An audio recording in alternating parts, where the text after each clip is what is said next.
Springfield Board of Mayor and Aldermen, meeting's called to order. Please stand and we'll say the pledge. I pledge Allegiance to the flag of the United States of America and to the republic for which it stands, one nation, under God, indivisible, with liberty and justice for all. want to welcome everyone here to our meeting tonight. And I also want to introduce our new Assistant City Manager, Ms. Candace Tillman. She's not a new face to the city of Springfield. She's been with us for a while now, so congratulations. Mr. Ryan Martin's hired her as the assistant. Guess you got another job to fill. That's right. Okay, 1.2, the approval of the minutes for the regular meeting of the Board of Mayor and Aldermen held on February 23rd, 2021.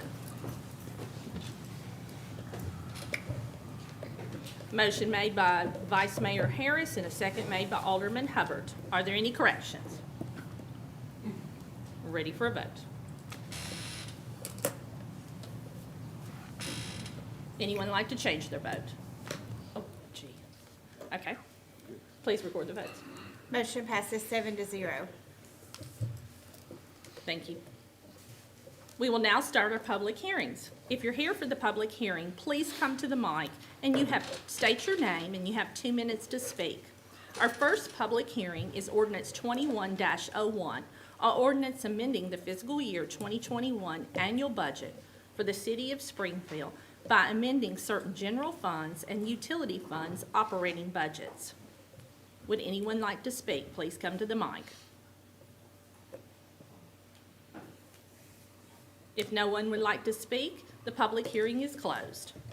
Public hearing number 2, Ordinance 21-02, an ordinance establishing the schedule of fees for the City of Springfield cemeteries by rescinding Ordinance 13-07 in its entirety and substituting a new schedule of fees.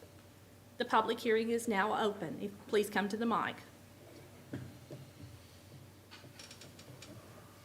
If no one would like to speak, the public hearing is closed.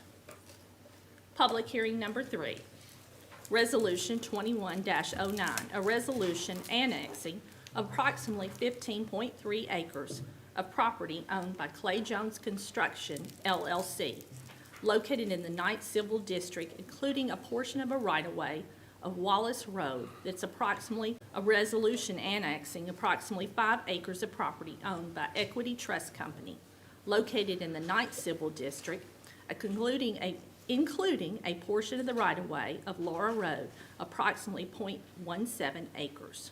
If you would like to speak, please come to the mic. If no one would like to speak, the public hearing is closed. 1.4, a presentation from Griggs and Maloney on the findings of the wastewater optimus study.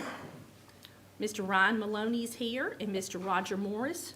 And Mr. Roger Morris is coming to the mic. Thank you, gentlemen. Thank you. Don't worry about the notebook. Notebook? These are my notes. Okay. The city entered into an agreement with us to look at an optimization evaluation of the existing wastewater treatment plant in January a year ago.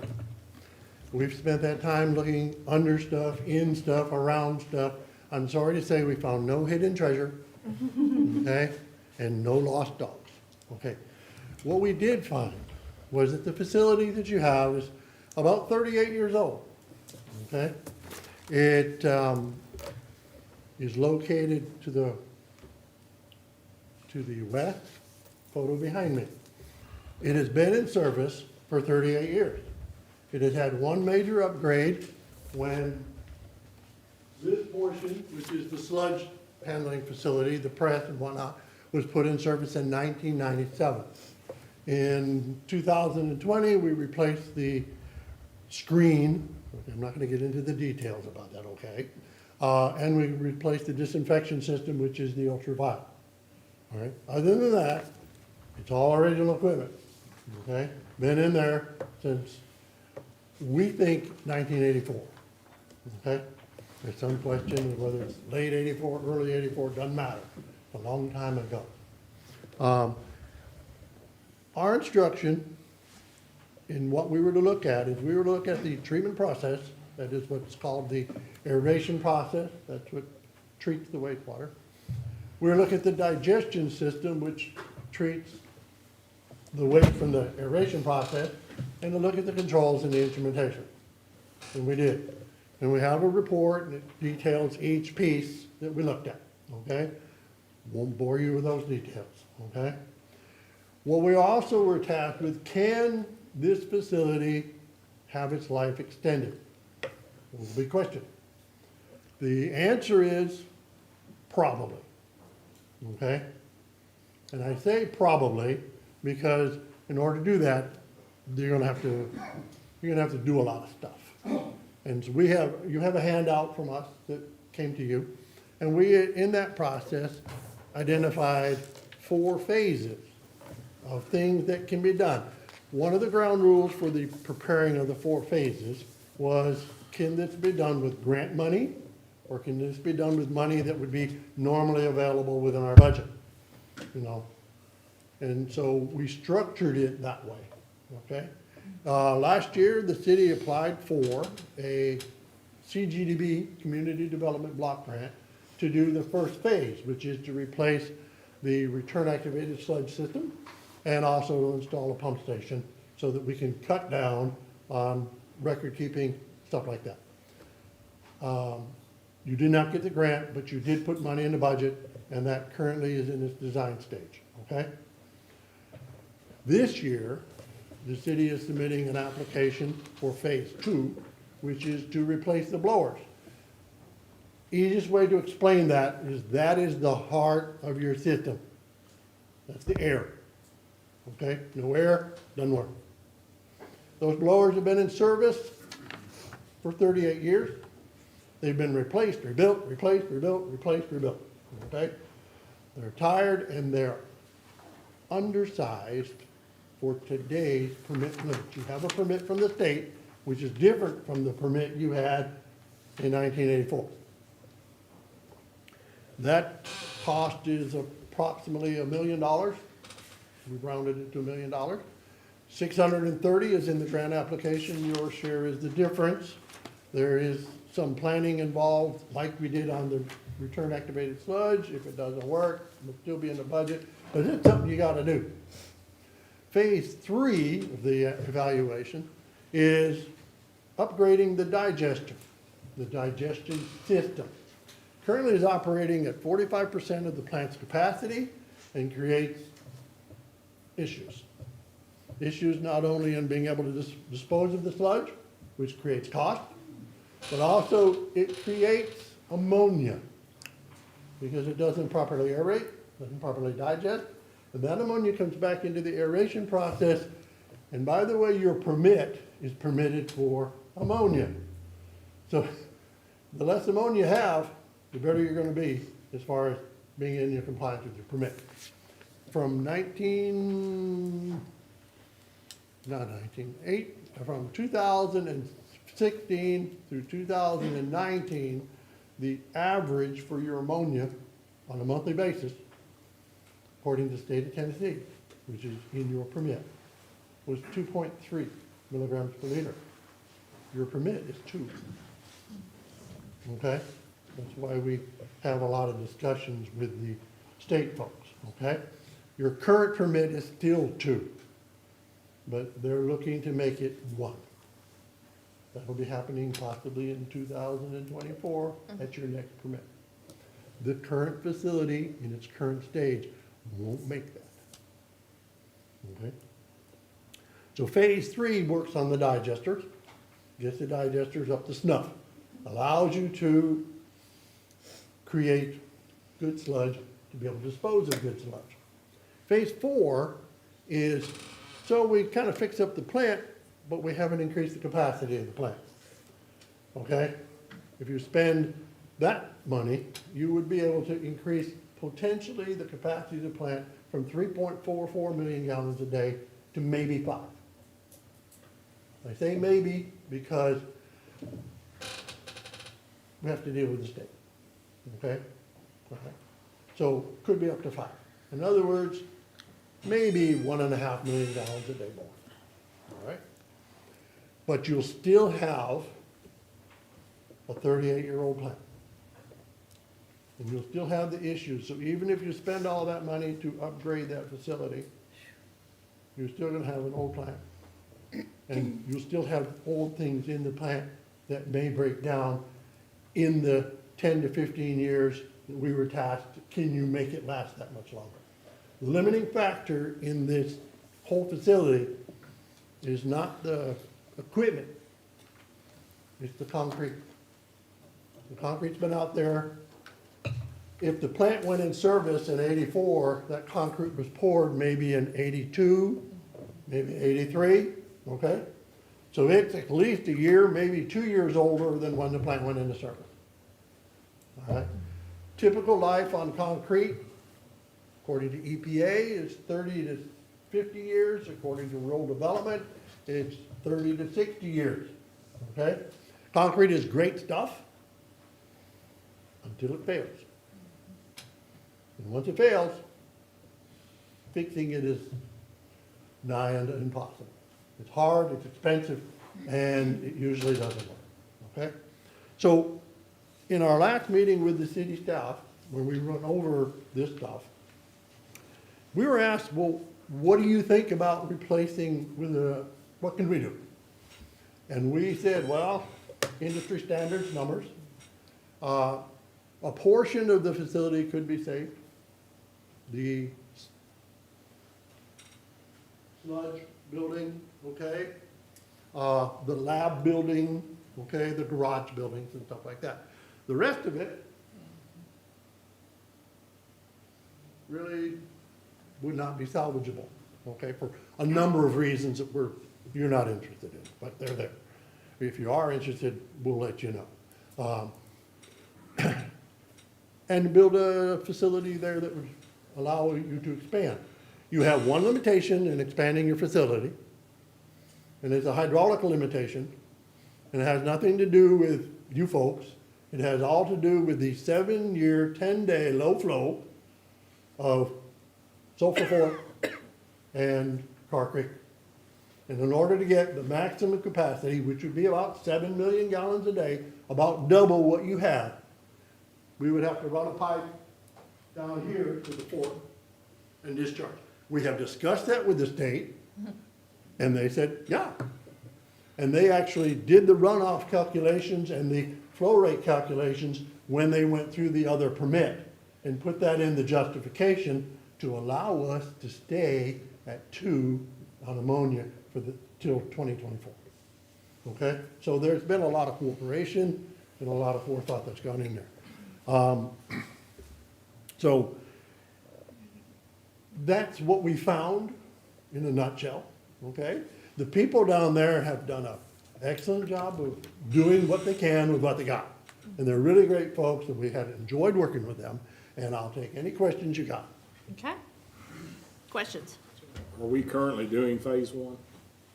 It's in the design phase. Phase one is, we applied for the CDBG last year and did not get that, and so it's in the design phase now. So if we, because that's something, Roger, that has to be done anyway, right? Well, no, Unless we replace the, if you decide to replace the facility, phases 1, 2, 3, and 4 can stop. Okay?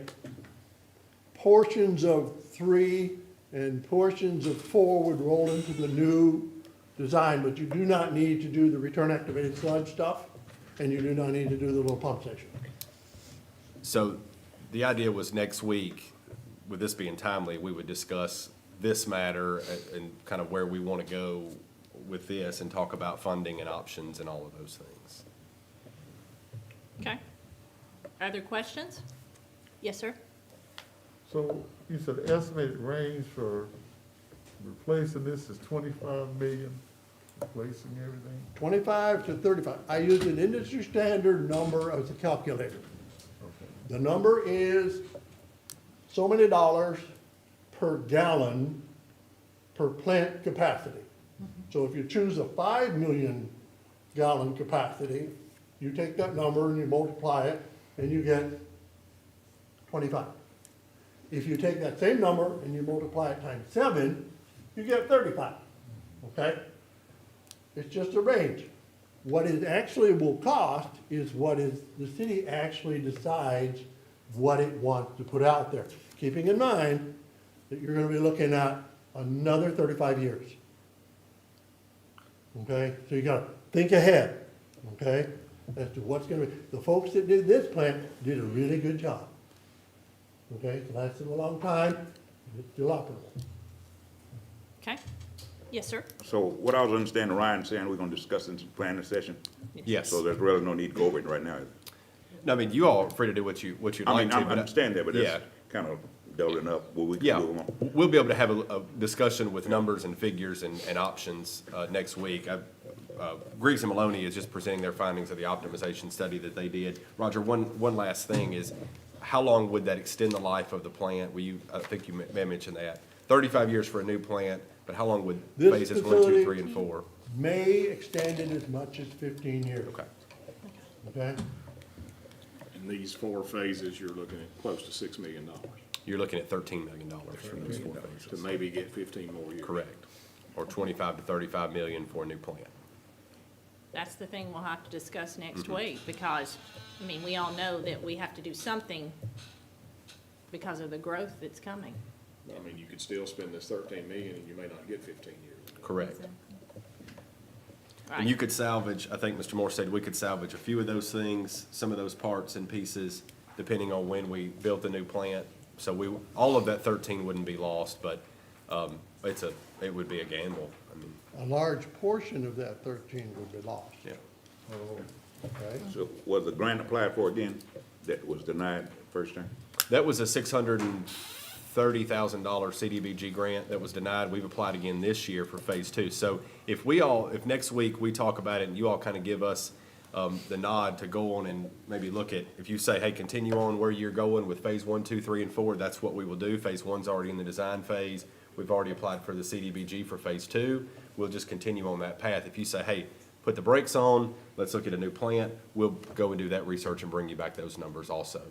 But if we said do phase 1, 2, 3, and 4, what time frame would it take to complete that? Depending on how you choose to fund it, okay? And I'm gonna use a scenario that we used in the development of the report. A grant this year, a grant next year, a grant the following year. We did apply for an EDA grant for the digester side, and that was denied as well, okay? So the one is being done out of current funding. If the CGDB grant does not get approved this year, it's my understanding that that will be worked into the budget, okay? And so that will proceed, but that's so much this year, so much next year, so it kind of tags up. It could take you 4 or 5 years to finish phase 1, 2, 3, and 4, depending on how you choose to fund it. You can build a new plant in less time than that, depending on Those how 4 you to choose. 5 years that you're talking about, and the additional 15, is that at the completion of that, or is those 4 or 5 That's gonna all be part of included in it. that 15? The 15 is part of that 4 or 5 years, because we're talking about the concrete. Right. So we can get all done, and within 10 years, you may have to be doing it again. That's what we were tasked to kind of come up with these limits, okay? And as you know, we'll have to talk about how we're going to make this work, if we're going, whichever phase if we're gonna do that, or we're gonna totally build and see where the funding's coming from. Totally Because build of- would take how long? Total build started with design at this point, and that would obviously mean you're gonna be doing some sort of financing. You could have the project pretty much finished by the end of this permit cycle, December of '24. Okay, That's kind of the goal, is try to get that before the new permit cycle, Because to get What's the something. reason, I mean, we just didn't get the grant, or is there a reason it's being denied, or? We didn't get it. It's CDBG's competitive. We got one 2 years ago, so we didn't get the EDA grant either. And we thought we were gonna get that one. We were actually really confident that we would get that one and didn't get that one. And I'm not sure what our Are these prospects are state or for federal grants? federal. a lot of people gunning for that money. Mr. Hubbard? Yeah, with our growth spurt that we're having, the new facility sounds like the best remedy. We're growing. We talk about building all these new homes and stuff, we know people are coming this way. So, the new facility, we may have to really look at it. We will, but we, remember, it all has to come out of that fund. I know. It's an enterprise fund. I mean, these are all great things that we've got to talk about next week. Yeah. It's gonna be some tough decisions. Yes, What'd you say as far as the two creeks now and the 5,000 to 7,000? The permitting process that the state uses to give you a capacity, how big of a plant can you put in, okay, that they'll allow you to put in, is regulated by a number that's called the 7-year, 10-day low flow in the stream. That's basically really dry weather, okay? And you can only be a percentage of that flow before then the stream is not the stream, it's your discharge, see? And so, at this point, the 7-year, 10-day low flow of the two combined streams is around 7 million gallons a day. They have this giant Ouija board. That's how they figure it out, okay? All right, it's all Explains the magic. All right? I mean, that's just the way it goes, but that's the number that they use as a very critical number, okay? We discussed with them already about some of the phases and even some of the expansion up to 5 MGD. And the answer, of course, is we go from this point where we're discharging, we put in 1,200 feet of pipe and go down there where the two creeks meet. And then we can add the two creeks, you say. So that's very shortly, that's how that works. But that 7 is the maximum. Without getting into levels of extended treatment or alternate treatment, okay? Now, currently you're at 3.4, but you're actually operating, your average for the year was 2.7, okay? So you're at 78% of your current capacity. So jumping to a 7, it's a big number, okay? okay, Ms. Arnold? So if we were to go through with this 4-phase approach, you said it could take up to 5 years to complete. Is our concern, though, that we're not gonna meet the next permit cycle and we're gonna still be at a 2.3 and then they knock us down to a 1 and we haven't even completed all of the work for this 4-phase? What we have heard from the state is that if we are in the process of doing these improvements, they're going to work with us. A scenario to what you just brought up would be that in 2024, they would issue us a new permit that would extend the 2 for maybe a year or 2 years, and then make it 1, okay? Which is what they wanted to do the last time, and we talked about it, okay? But you're not gonna talk about it the next time. No. So, Right. that's the scenario there. They will work with us, but they're gonna wanna see results. Right. Well, I've been down there for one of those meetings. It's a little stressful. And we're gonna try to talk them out of it again, just for.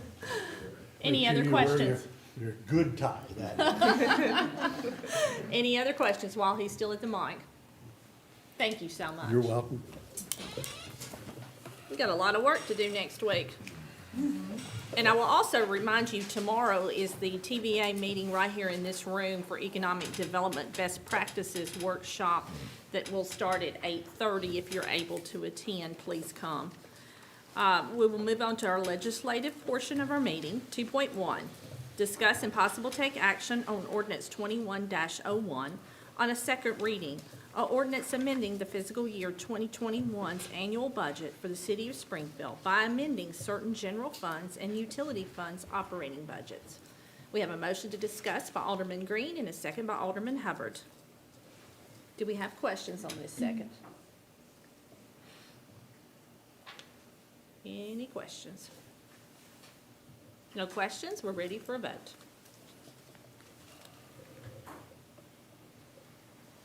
Anyone like to change their vote? Please record the votes. Motion passes 7-0. Thank you. 2.2, discuss and possible take action on ordinance 21-02 on a second reading. An ordinance establishing establishing a schedule of fees for the City of Springfield cemeteries by rescinding Ordinance 13-07 in its entirety and substituting a new schedule of fees as set forth in Exhibit A attached. We have a motion to discuss by Alderman Arnold and a second by Vice Mayor Harris. Any questions on this second reading? No questions? We're ready for a vote. Anyone like to change their vote? Please record the votes. Motion passes 7-0. Thank you. 2.3, discuss and possible take action on ordinance 21-03 on a first reading. An ordinance establishing a new fee schedule and calculating methods for building permits. Ms. Brickles, will you please read this? Ordinance 2103, an ordinance establishing a new fee schedule and calculation method for building permits. Whereas Ordinance 0313 adopted and established a method and schedule for building permit fees, and whereas property values have increased substantially since the ordinance was adopted, which renders the fee schedule and method of calculation inconsistent with current market values, and whereas it has become necessary to develop a new building permit fee schedule and a method for calculating building permit fees for all buildings and structures permitted in accordance with the building code or the residential building code of the City of Springfield. And whereas the International Code Council has established a method of calculation for governmental entities to ensure equitable and consistent permitting fees, and whereas Article 4, Section 13 of the Charter of the City of Springfield requires that establishment of fees and charges be exercised by ordinance. Now therefore be it ordained by the Board of Mayor and Aldermen of Springfield, Tennessee as follows. Ordinance 0313 is hereby rescinded in its entirety and replaced by Ordinance 21-03, which establishes a new building permit fee schedule and method to calculate said fee. The building fee permit schedule for all buildings and structures permitted in accordance with the building code or the residential building code of the City of Springfield shall be as set forth in Exhibit A attached. The method for calculating the building permit fees in all buildings and structures permitted in accordance with the building code or the residential building code of the City of Springfield shall be set forth in Exhibit A and B attached. All ordinances, resolutions, and policies in conflict herewith shall be rescinded to the extent of the conflict only. Thank you. Do we have a motion to discuss? Motion made by Alderman Hubbard and a second by Alderman Green. Our city manager, Mr. Ryan Martin. Thank you, Mayor. Okay, so this is brand new. Let me kind of give you the background on this. Our building permit method of calculation has not been updated since 2003. What we have noticed, have begun to see it since we've seen the growth in a lot of different development coming through, is it's turned out to be an inequitable system.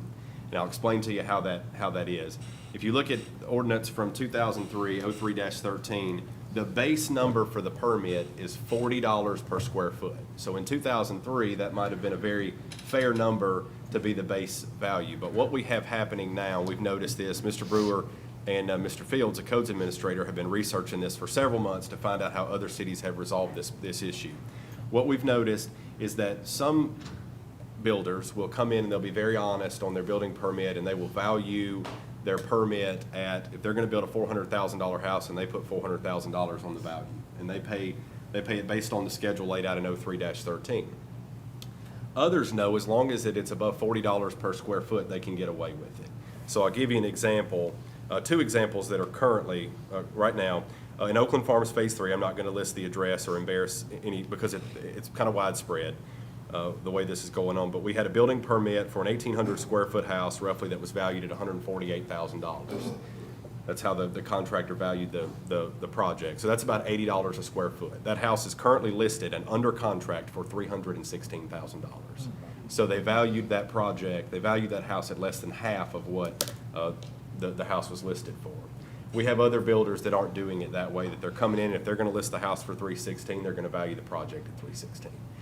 What we are proposing is not necessarily an increase in fees, it's a different method of calculation. The method of calculation that takes out the subjectivity, so there's no, you can't game the system, if you will. It takes out the subjectivity. It is the method established by the ICC that's recommended by the ICC, the International Code Council, which is the council that writes your building code, your fire code, mechanical code, gas code, and all of that. It's a method that a lot of cities have adopted, and it creates an equitable playing field, which, and so Mr. Brewer he can answer any questions about the method of calculation. There is a formula in here that he can explain far better than I can of how that's determined, but we'll be glad to take any questions you have. But in what you just said, what they valued at 140 something, it's at 316. So how much is that builder saving by undervaluing? Quite a bit. A few $100s, I would say, easily. It depends on, each project's different. There's another one that was valued in Oakland Farms Phase 3 in that same area, valued at $159,300 on the building permit. It's under contract right now, listed at $307,000. Or is the builder doing it purposely for more money in their pocket? I mean, basically that's what it is, isn't it? It's a way, it's not wrong because it's allowed. And I think that's the best way. I mean, I don't want to accuse anybody of malicious intent because it's allowed. It's perfectly, what they're doing is perfectly legal because it's perfectly allowed. Our base structure is $40 a square foot. And we know that $40 a square foot left this area a long time ago. I can tell you that's not the case anymore. Yes, Mr. Trotter? So if you did a new recalculating system, this wouldn't punish the people that are up front with you now. Correct. I mean, No. just make it an even playing field for everyone. It's going to make an even playing field. So there are some people that, I mean, depending on the project, that wouldn't pay, if they're coming in and being honest now, I won't say, if they're coming in valuing their project at market value now, then I don't think that they would necessarily pay any more. It's taking out that subjectivity for those that can't come in and value their 1,800 square foot house in Oakland Farms at Someone that $148,000. might just quote. Right. Good questions. Mr. Hubbard?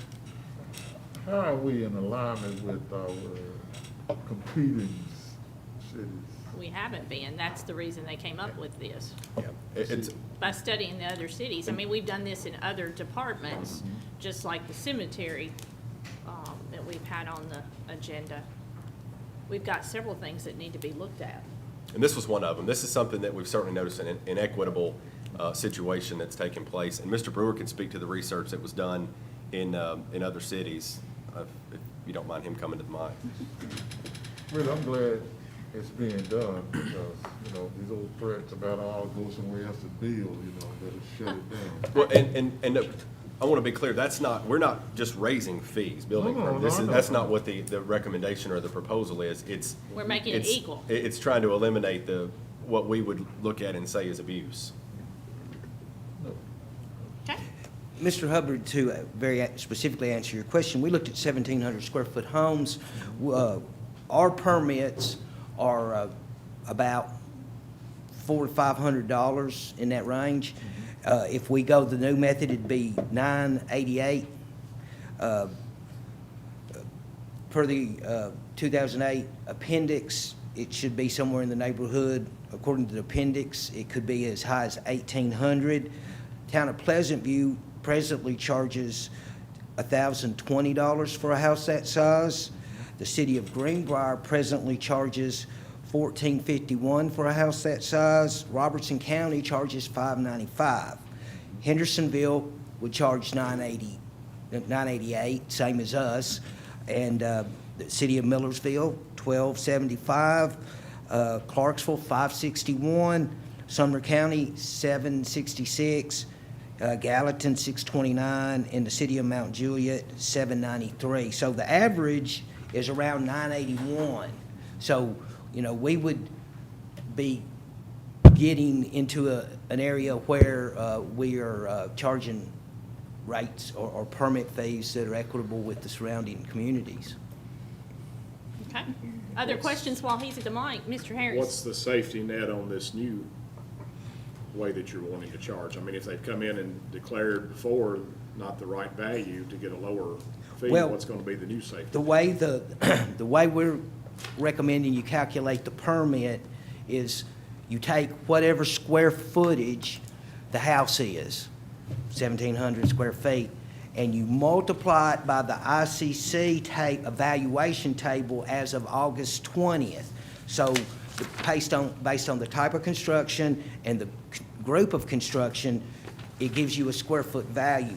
So for a house, which would be an R3, 5B type of construction, we're looking at $123.68. So we would multiply that by the square footage. There's a multiplier within in the Appendix A, which is 0.0047. You multiply that number by that multiplier, and you would get the $988.02. So the new way is based on square footage. Right. Where the It's- old way is based on and it- declared value. Right. Right. And It's changing the method. And we're using the August 2020 table, and we've set up a 3-year cycle to update that table, and the availability to review our multiplier as well. And that table comes from where? International Code Council. Code The Council. standard. Mr. Trotter? You think that new table would discourage any builders? Not at all. Okay. It's most likely what they're using in other areas, So they're familiar with it? I think so. And I don't think, and as Mr. Brewer pointed out, the new permit fees for those that weren't maybe valuing their project according to market value are gonna be in line with what they would pay anywhere else. So it's not that they could go anywhere else and build cheaper. And the main thing about our permit, the permit calculation is based on the building of the house. It doesn't include the property value. So some of these houses, it gets us closer to where we are. Some of these houses are selling for a little bit more. They also have that $40,000 lot associated with them as well. So we're looking at the value of the home. Okay. Other questions while he's still at the mic? No other questions? Thank you, Mr. Brewer. Thank you, Good job. Mayor. Any other discussion? No other discussion? We're ready for a vote.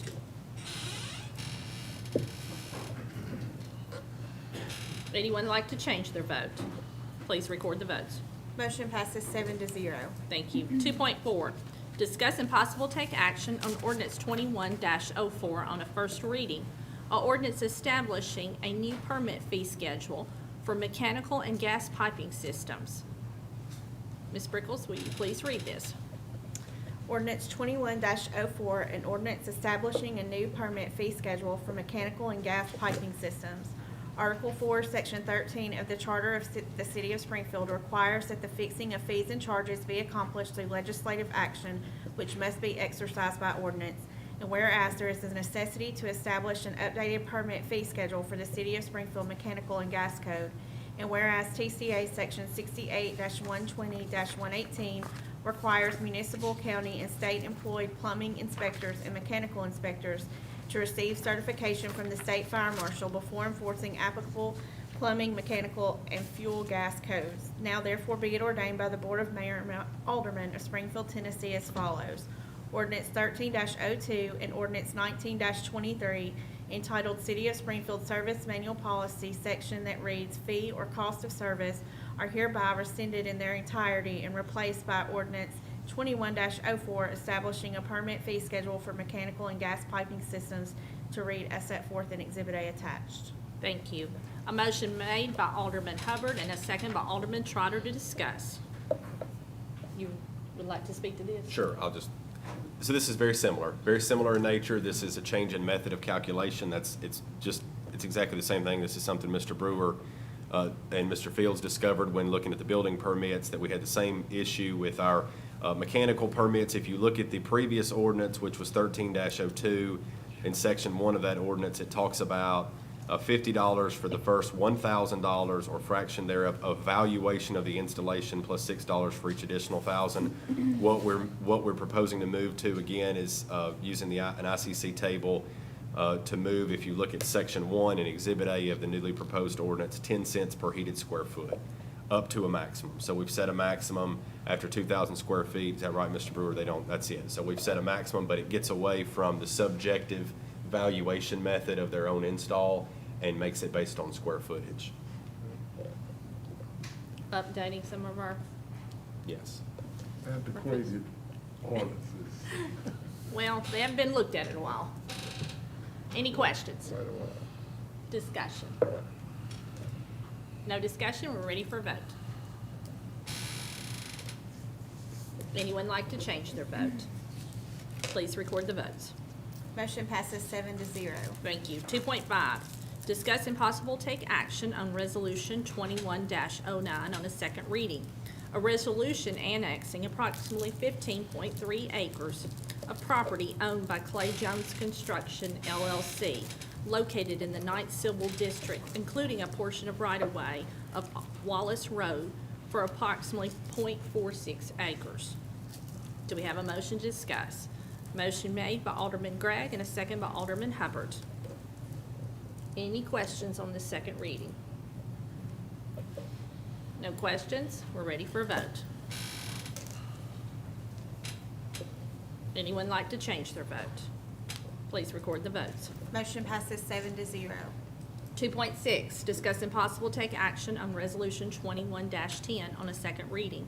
A resolution annexing approximately 5 acres of property owned by the Equity Trust Company located in the 9th Civil District, including a portion of right-of-way of Laurel Road of approximately .17 acres.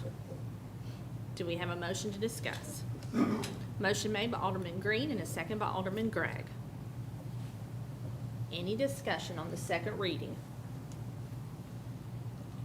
No discussion, we're ready for a vote. Anyone like to change their vote? Please record the votes. Motion passes 7-0. Thank you. 2.7, discuss and possible take action on Resolution 21-14, a resolution declaring certain property surplus and authorizing the disposal of such properties. Motion made by Alderman Arnold, a second by Alderman Green to discuss. Questions? Any discussion or questions from your packet? Okay, we're ready for a vote. Anyone like to change their vote? Please record the votes. Motion passes 7-0. Thank you. 2.8, discuss and possible take action on Resolution 21-15, a resolution accepting streets, right-of-ways, easements, and infrastructure improvements, as well as the maintenance bond for Section 4 of the Village Green at Springfield Subdivision, PUD. Motion made by Alderman Hubbard to discuss, second by Alderman Arnold. Discussion. Questions, please? No questions? We're ready for a vote.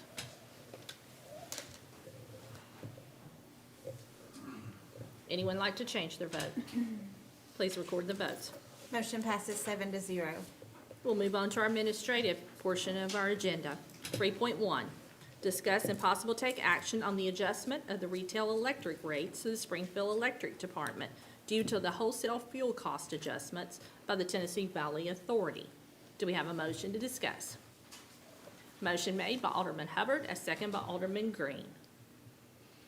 Mr. Steve. So, it's going up 3.5% based on the cold weather we had last month. Okay. We won't shoot the messenger. But we don't like it. But it's a pass-through. TVA tells us what they're going to do. Any discussion? No discussion. We're ready for a vote.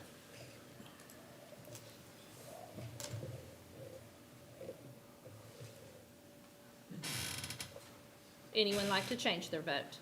Please record the votes. Motion passes 7-0. Thank you. I did enjoy the electricity while it was so cold. I will say that.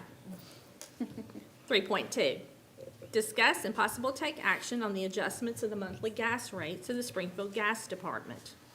Do we have a motion to discuss? Motion made by Vice Mayor Harris and a second by Alderman Green. Mr. Rue, you got good news? I wish I did. The purchase gas adjustment's up 7.43%. A lot of that's due to exactly what happened with those storms, and Sure. unfortunately, the gas market kind of took a jump. But the good thing is we're close to our December rates where we were. So, Okay. could have been a lot worse. You don't have to follow him. Just want to point that out. Any questions, discussion? We're ready for a vote. Anyone like to change their vote? Whoa, okay. Anyone like to change their vote? Please record the votes. Motion passes 7-0. Thank you. 3.3, discuss and possible take action on the water tank attachment lease with Lightning Broadband. Do we have a motion to discuss? Motion made by Alderman Trotter, a second by Alderman Arnold. Yes, sir. Okay. Mr. Ryan Martin. So Mr. Peterson is the owner of Lightning Broadband. They formerly provided broadband to rural and unserved areas via, I guess, cellular technology. And the way they would do this is they would put the technology on high points, you could then subscribe to their service. What's happened is CEMC with Cumberland Connect has put them out of business. They had an attachment on our 8th Avenue water tank, which you have the lease in your packet. And so Mr. Peterson's basically out of business now, and he's asking to terminate the lease. The problem is Section 10C of the lease requires a 1-year notice requirement. He's not operating. The lease is only $100 a month. He's asking if you all will waive that termination clause. Ms. Barty and I spoke about it. She doesn't see a legal issue with it, and so we recommend that you terminate the lease. And because I think it would have been, well, a year from whenever he told us, so I think it's November is when he put his notice in. Discussion? Questions? I support it. I do too. Cumberland Electric has provided internet service out in areas that's never had internet service, so. Okay. Any other discussion? We're ready for vote. Anyone like to change their vote? Please record the votes. Motion passes 7-0. 3.4, discuss and possible take action on the agreement of the Municipal Technical Advisory Service to conduct a water and a wastewater utility study. Utility rate study. Let me get this right. A motion was made by Alderman Hubbard and a second by Alderman Green. Questions on this study? Did we just do this? No, sir. I mentioned it, and we had the rate study previously, the 2017 rate study. We had the presentation from them. I think it was in 2018. That's out. So this upcoming budget will be the last year of recommended rates that we have. So I had mentioned that we were getting MTS back in, but you all have to approve the agreement for us to do that. And they have a $1,500 increase over the last. They did. It's still, it's one of those things when we looked at the invoice, because I think they charge, $200 an hour, and they had 170 hours involved in it. But the max that we paid was $3,500, so it's much cheaper than what we could get another consultant to do, certainly. And I must admit, they've provided great service over the last, 15, 20 years or so. Not just for these studies, Yeah, lots of other things too. yeah, exactly, so. How often do we have studies like this done? I'm not sure when the previous one was done. Former city manager, Ms. Holt, had recommended it be done in 2017 initially because of all of the capital improvements that were being done on the wastewater system, the capital improvements that were needed to be done on the water system. Because what they do in this rate study is they evaluate what you've spent on capital and the debt you have, what you're gonna spend on capital, and your future growth, and they can look at all of that and then come up with what your recommended rates need to be each year based on how that flows. It's been really helpful over the last It has. three or 4 years. And they do it for a 3-year period? Yes. Projecting for 3-year period? They do. So we're probably gonna be doing it every 3 years. I would, as long as we, with the debt that we have in the wastewater system, especially considering the conversation that we had earlier tonight on more debt that's coming, whether it be 13 million or, 25 to 35, we're probably, and the growth that we're having, which we'll discuss next week, we're probably gonna need to rely on them to help us come up with adequate rates, because you also get into an issue when you're dealing with enterprise funds, when you have a negative change in your net position for 2 years consecutively, the state can come in and really, you can get into trouble. And so we want to make sure that our rates are where they need to be, that the fund is going to be solvent, and we're where we're supposed to be. Well, and just like you're saying, these enterprise funds are controlled a lot by the federal and state regulations around these. It's not, a lot of it's not our call. So we don't wanna give a fire. Yeah, we don't want them coming in and taking over. No, I like that. That's one of the good bragging points about the city, Yes. be an independent entity and enterprise. Any other discussion? No other discussion, we're ready for a vote. Anyone like to change their vote? Please record the votes. Motion passes 7-0. Thank you. 3.5, discuss and possible take action on an amendment in the engineering service contract for Griggs and Malone, Inc. in the amount of $8,500 for the Greenbrier Pump Station Replacement Project. The new contract amount will be $53,500. Motion made by Alderman Arnold and a second by Alderman Hubbard to discuss. Questions? No questions? Ready for a vote? Anyone like to change their vote? Please record the votes. Motion passes 7-0. Thank you. 3.6, discuss and possible take action on a change order to the Martin Luther King Jr. Park Playground Improvement Contract with CNC Contracting LLC in order to reduce a portion of the sidewalk from 10 to 8 feet. The contract amount will remain the same. Motion made by Alderman Trotter and a second made by Alderman Green to discuss. Some explanation. Okay, explanation, Mr. Martin. Short story. The grant was turned in April of 2018. In that time frame after that, we had an issue with the main pipe, the main water line for the splash pad. It had to be relocated. So the contract for CNC reads that it was a 10-foot sidewalk. That 10-foot sidewalk was going to cover that main line. So we went back to TDEC and we asked them to reduce the sidewalk from 10 to 8 foot to get it off of the main line. And whenever we done that, we were waiting on TDEC's response. Well, CNC's contract still read 10 foot.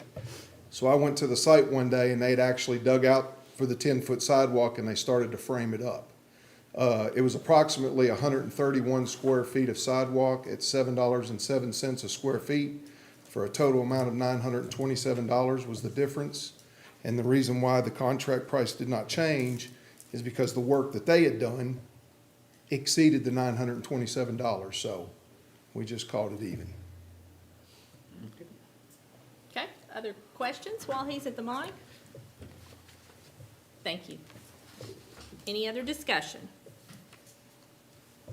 We're ready for a vote.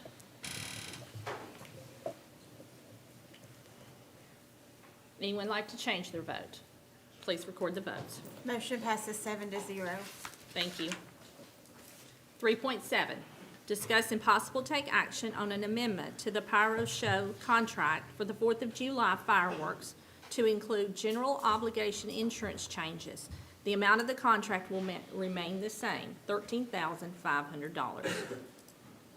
Motion made by Vice Mayor Harris and second by Alderman Gregg to discuss. Questions? Won't be long until the 4th of July. A healthy entity for the city, you know. It is. These are good things, and they're going to happen this year. Any discussion? No discussion, we're ready for a vote. Anyone like to change their vote? Please record the votes. Motion passes 7-0. Thank you. 3.8, discuss and possible take action on a 3-year contract extension with Thurman Campbell Group, PLC, of Clarksville, Tennessee, for the financial statement audit service. Motion made by Alderman Hubbard, a second by Alderman Green to discuss. I recommend we keep them. I do too. They've given us great service. You They've been excellent to work They are. with.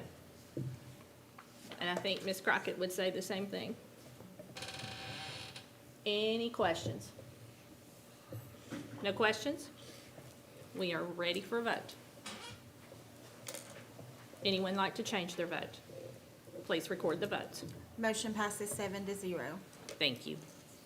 3.9, State Form CT 0253, a report on the debt obligations, which reports on the $26,675,000 general obligation Public Improvement Refunding Bond, Series 2021, issued on March 11th, 2021. No action is required on this item. I will remind you of the meeting next week here, March 23rd at 5 p.m. Yes, sir. Question. I meant to ask Mr. Martin when he was up there, are we on track planning this year for the splash pad to open We are, on time? we are. I had some people ask, that's why. We can't wait. And that That's a would great question. be what? And probably around Memorial Day weekend is what we usually target for that. And we're also targeting the playground to be complete on Yes. the days. Awesome. We'll have a ribbon cutting. Yeah. Will any of the rules or anything change at the splash pad due to COVID, or it just be open like it was before?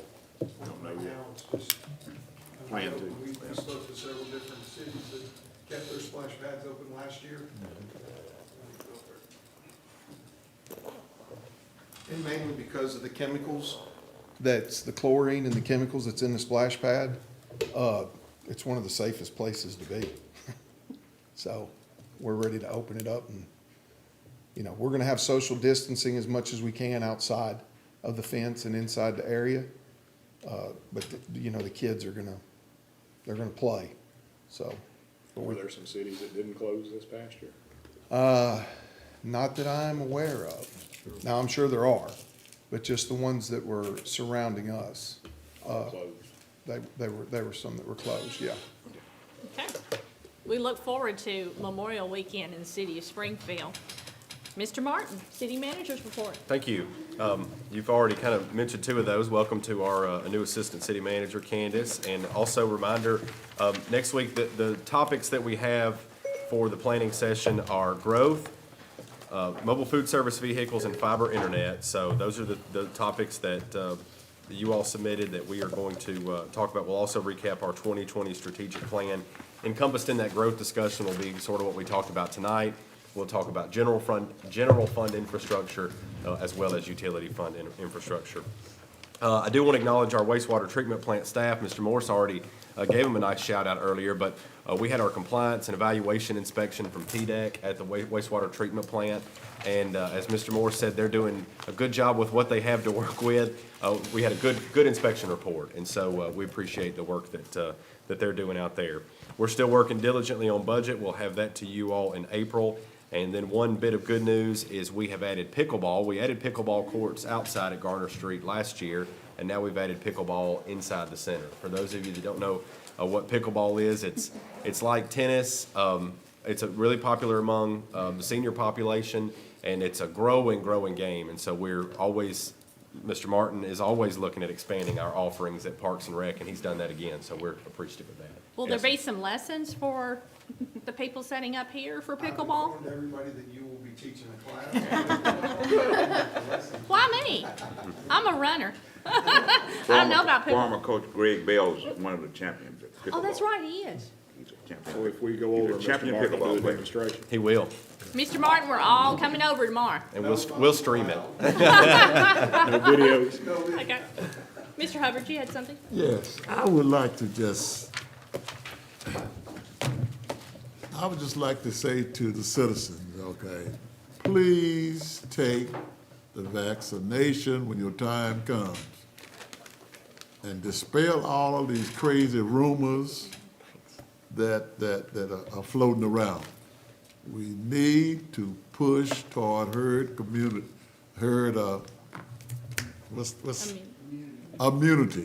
That's the word I want to say. Thank you. And and also, since we dropped the mask, social distancing, please do that and be careful. Mr. Martin? The last thing I have on my list is to make a plea to the citizens. Springfield's looking kind of bad with litter. And so Middle Tennessee, frankly, everywhere is looking kind of bad. There are a couple of contributing factors to that, but we're doing the best that we can with our litter crews. We know that part of the reason that we see the litter that we see is because those that do community service litter pickup, whether it be because they're confined or because they've been sentenced to community service, all those things have been put on hold because of COVID. So, but it's really exposed the lack of care that people have for our area. So let's keep our area clean. I mean, we've gotten several complaints recently, so I just encourage everybody, let's care about our community and let's not litter. Thank you. We're gonna have a meeting tomorrow to talk about how we can do some things in the city of Springfield to clean up. So, we'll be coming back to you, asking you to roll your sleeves up and volunteer. So, stay tuned for that. Our meeting is adjourned.